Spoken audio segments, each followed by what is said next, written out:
សរសេរប្រមជាភាសាខ្មែរតែមួយបន្ទាត់កម្មវិធី WPS AI Office អាចបង្កើតជា slide presentation នៅក្នុងកម្មវិធី PowerPoint បានជាច្រើនទំព័រដោយស្វ័យប្រវត្តិការងារធ្លាប់ចំណាយពេលរាប់ម៉ោងថយមិននៅសល់ត្រឹមតែប្រមាណនាទីតែប៉ុណ្ណោះ WPS AI Office នេះមាននៅលើ Huawei MatePad Pro Max ដែលជា flagship AI tablet មានកម្រាស់ស្ដើងបំផុតត្រឹមតែ 4.7 mm ស្ដើងជាង iPhone Air ទៅទៀតប៉ុន្តែភ្ជាប់មកជាមួយនឹងអេក្រង់ធំកម្រិតកំពូល Flexible OLED Paper Matte Display ទំហំ 13.2 inch ធំប៉ុន laptop ដែរប៉ុន្តែវាស្ដើងស្រាលនិងងាយស្រួលយកតាមខ្លួនជាងប្រហែលជាមានបងប្អូនខ្លះធ្លាប់ជួបករណីស្តៀងខ្ញុំដែរគឺស្អែកដល់ថ្ងៃត្រូវឡើង presentation ហើយប៉ុន្តែថ្ងៃនេះទើបតែចាប់ដើមធ្វើ slide ទេអញ្ចឹងករណីបែបនេះបើសិនជាយើងមាន WPS AI Office នេះគឺវាងាយស្រួលមែនទែនដូចជាឧទាហរណ៍ដែលខ្ញុំនឹងបង្ហាញបងប្អូននេះអញ្ចឹងវាគឺជាមុខងារ AI ដែលដំណើរការផ្ទាល់នៅលើកម្មវិធី PowerPoint តែម្ដងខ្ញុំគ្រាន់តែចូលទៅកាន់ WPS AI ចុចយកពាក្យ AI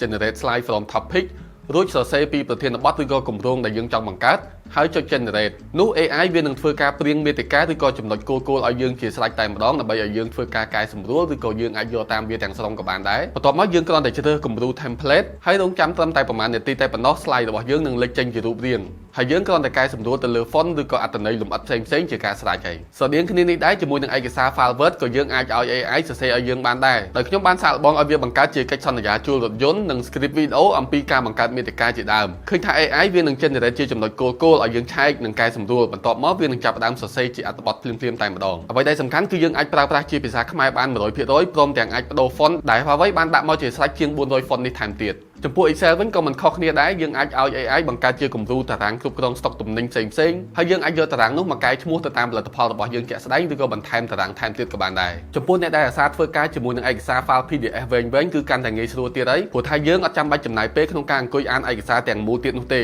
WPS AI នេះវាមានមុខងារ AI PDF Summary ដើម្បីសង្ខេបឯកសារទាំងមូលឲ្យយើងបានយ៉ាងលឿន Huawei MatePad Pro Max នេះគឺមកជា full set តែម្ដងរួមបញ្ចូលទាំង Huawei Glide Keyboard ដែលមាន trackpad មកជាស្រេចសម្រាប់យើងចង់ប្រើដូច laptop ក៏បានហើយក៏មានកន្លែងដាក់ pencil បានយ៉ាងស្រួលអត់ខ្លាចភ្លេចឬក៏បាត់នោះទេហើយបើសិនជាបងប្អូនចង់ប្រើ MatePad នេះឲ្យដូចជា laptop តែម្ដងយើងអាចភ្ជាប់វាជាមួយ mouse ក៏បានយើងភ្ជាប់វាទៅកាន់ monitor ក៏បានយើងបើកកម្មវិធីច្រើនក្នុងពេលតែមួយក៏បានដែរអ្វីបើថា MatePad នេះមានកម្រាស់ត្រឹមតែ 4.7 mm មែនប៉ុន្តែគេអាចញាត់ថ្មបានរហូតដល់ 1400 mAh ដែលអាចឲ្យយើងចាក់វីដេអូជាប់បានរហូតដល់ 14 ម៉ោងជាងហើយចំពោះការសាកចូលវិញគឺវាគ្រប់គ្រងកម្លាំងសាកបានរហូតដល់ 66 វ៉ាត់ផ្ទៃអេក្រង់ខាងមុខរបស់ MatePad នេះអាចជាចំណុចទាក់ទាញធំបំផុតសម្រាប់អ្នកប្រើប្រាស់ភាគច្រើនព្រោះថាវាគឺជាអេក្រង់កម្រិតកំពូលតែម្ដងដែលប្រើប្រាស់បច្ចេកវិទ្យា Flexible OLED Paper Matte Display ដែលមាន refresh rate 144Hz មាន Game Bezel ស្ដើងមែនទែនធ្វើឲ្យ screen to body ratio វាហក់ឡើងរហូតដល់ 96% ឯណោះហើយអេក្រង់ Paper Matte នេះវាមិនចាំងផ្លាតពន្លឺងាយស្រួលប្រើប្រាស់ក្រោមពន្លឺថ្ងៃហើយក៏ជួយការពារភ្នែករបស់អ្នកប្រើប្រាស់បានល្អដែរសំខាន់ការគូរឬក៏សរសេរជាមួយនឹង M Pencil Pro គឺទទួលបានអារម្មណ៍ដូចជាការសរសេរឬក៏គូររូបនៅលើក្រដាស់អញ្ចឹងហើយបើនិយាយពី speaker របស់វាវិញបងប្អូនគឺឮខ្លាំងហើយធាក់បាសល្អស្ទើរតែប្រហែលទៅនឹងកូន speaker មួយទៅហើយ What is happening to me? Did you miss me, Spidey? I'm losing my mind. I am totally out of control.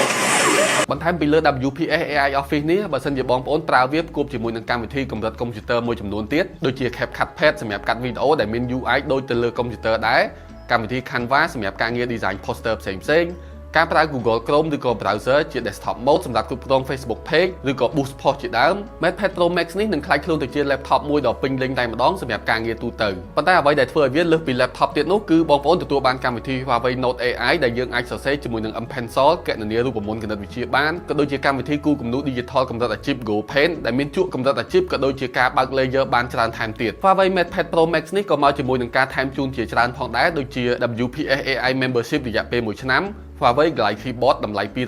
$299 M Pencil Pro $179 Huawei Mouse $39 និង Paper Matte Display Care ចំនួន2ដងដែលមានតម្លៃសរុបចូលគ្នាប្រហែលជាខ្ទង់$600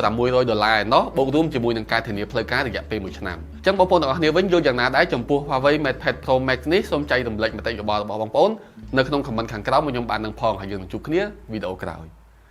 បាយបាយ